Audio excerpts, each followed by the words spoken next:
જય માનધાતા, જય વેલનાથ, જય કોળી સમાજ.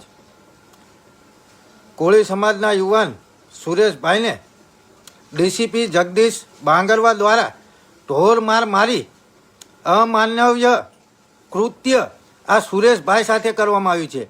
ત્યારે હાલમાં જ એક માહિતી મળી છે કે હજુ પણ ડીસીપી જગદીશ બાંગરવા દ્વારા સુરેશભાઈને ટોર્ચર કરવામાં આવશે.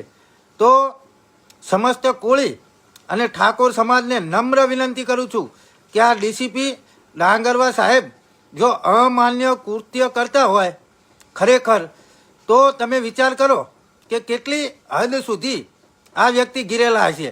એટલે ડીસીપી જગદીશ બાંગરવા ને તાત્કાલિક ધોરણે ડિસમિસ કરવામાં આવે એ જ સમસ્ત કોળી અને ઠાકોર સમાજની માંગ છે.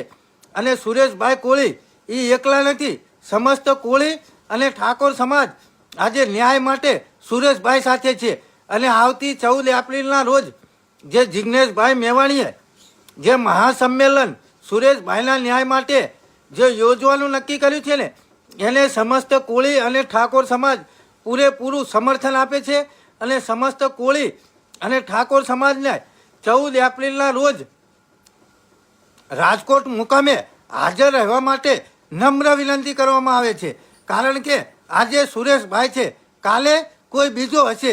જો ખરેખર સુરેશભાઈના ગુદા માર્ગની અંદર પેટ્રોલની 2 બોટલો નાખતા હોય તો આ જગદીશભાઈ ડીસીપી કેટલા નિર્દય હશે તમે વિચાર કરો. અને હજુ પણ એમ કહે છે કે સુરેશભાઈને ટોર્ચર કરવામાં આવશે. તમે વિચાર તો કરો આ કેટલા નિર્દય છે જગદીશભાઈ બાંગરવા. એટલે સરકારશ્રી પાસે પણ એક જ માંગણી છે કે જગદીશ બાંગરવાને તાત્કાલિક ધોરણે ડિસમિસ કરો અને બને એટલો મિત્રો વિડીયો આગળ શેર કરો.